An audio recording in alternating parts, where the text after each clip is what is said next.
Let's first welcome Daniel Beasley. Daniel, welcome to the show. Thanks for having me, Megan. Now, you're the owner and the operator of Jumpin Java Espresso Company in Shallotte. Yep. And what all do y'all offer there? Well, we have tons of different coffee-based espresso and coffee-based drinks, along with smoothies, teas, and pastries, free Wi-Fi, so just a bunch of different things. And how did you get started in the coffee business? Well, it was about 4 years ago. This April will be 4 years ago. And I was one of those people that had 1,000 ideas, you know. Every day was a different idea. And I figured at one point that I either need to quit thinking of all these different ideas or finally get into a business, jump into a business and do something. And Jumpin Java came open for sale. I bought it, and I've been there ever since. So have you always had somewhat of an interest in this type of business? Not necessarily. I'm more one of those people that love business, and not necessarily did I want to own a coffee shop or anything like that. It wasn't a specific thing that I was looking for. It was more just the opportunity that opened up. And so I took it and ran with it, and throughout the last 4 years I've learned tons about business, and that's what my passion is business. It just happens to be coffee and what I'm doing now. So. Good. And I love Jumpin Java. I go there frequently, as you know. I do know that, yes. And we're glad to have you. Thank you for coming in and supporting us. And how is your business going now? It's going good. We had a great year. We finished with a great year last year. Sales were up from the previous year, which is always good. Right now, we're in January, and I think with the weather and just it's a tourist area, so January and February, tons of businesses in this area see a drop in their business, and we always do. We've seen a drop in our business from, say July. We see it every year. This year has probably been a little worse than we've seen last year, but with the weather and things like that, it always everything affects this town. Shalotte's not the biggest town in the world, so you're talking numbers.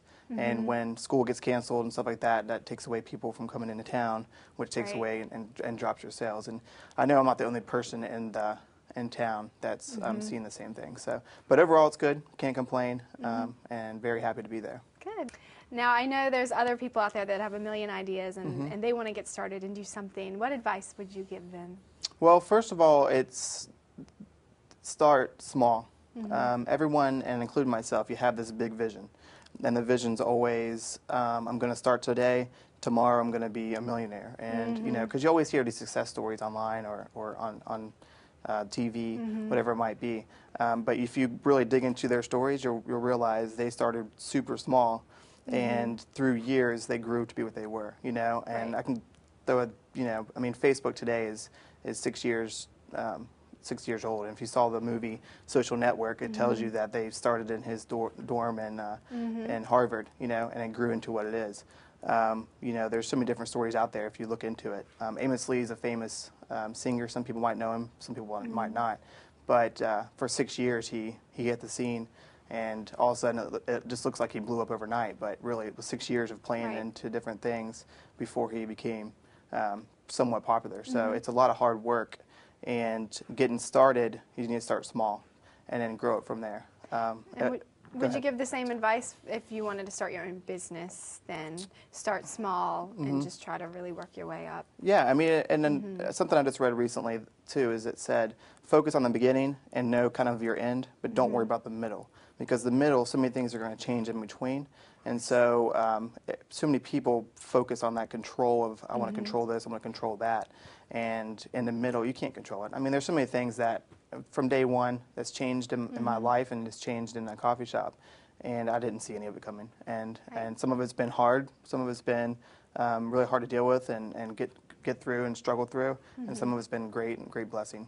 So you just got to deal with, kind of roll with the punches and just don't focus on the middle part because so much is going to change. You just got to be kind of, agile to that. Right. And now I've seen a couple places about this Buy Brunswick local campaign. And can you tell me a little bit about staying in your community and buying local? Well, we, back in June and July, we ran with the Chamber of Commerce, we did some sleeves. It said Buy Brunswick, Buy Local. And it just really comes down to trying to keep all the money that that is generated in our community and in our county here locally. Now, I also understand that people are going to travel, they're going to go do things with the family, and I definitely encourage that. But if you're in the area and you can stay local and buy from local people, that generates the income, more income in the community. And there's a story that I read recently from Howard, South Dakota. There was a little community of 3,000 people, and their community was dropping rapidly through decades. Just people, they were moving away, they weren't coming back, and these high school kids got together and they wanted to rally the town and try to grow the town and revamp the town. Well, they finally figured out 50% of the population was actually leaving the town and going into a different town and buying, shopping. Okay. And they said, well, if we can just take those people, turn them into buying local, and if just 10% of their dispensable income, they took that, just 10% of it and applied it back to the local economy, they kind of generated that they would do $7 million in more business. Wow. And that's just a 3,000 person town. They actually, once they went through it, they got all the community on board and they went through it. They actually, after the end of the year, $15.6 million came back into the community. Wow. So, I mean, that's something small that Right. I think we can do here locally. I really do believe that we have the people in this community that can get together and buy local, buy more local. And a good example, and I think he's actually on the show today, Josh Holden. He once told me, and he doesn't know I'm dropping his name or anything, but he once told me that he was waiting. He was out of town. We were going to meet up, have some lunch, just talk about business actually. And he actually told me that he was waiting to get back into Brunswick County before he spent any of his money to eat a little bit of something. And it's things like that. That if you're in Wilmington for the day and you just wait a little half an hour until you get back into Brunswick County before you buy, it makes a big difference. And snowball effect is huge if everyone comes together.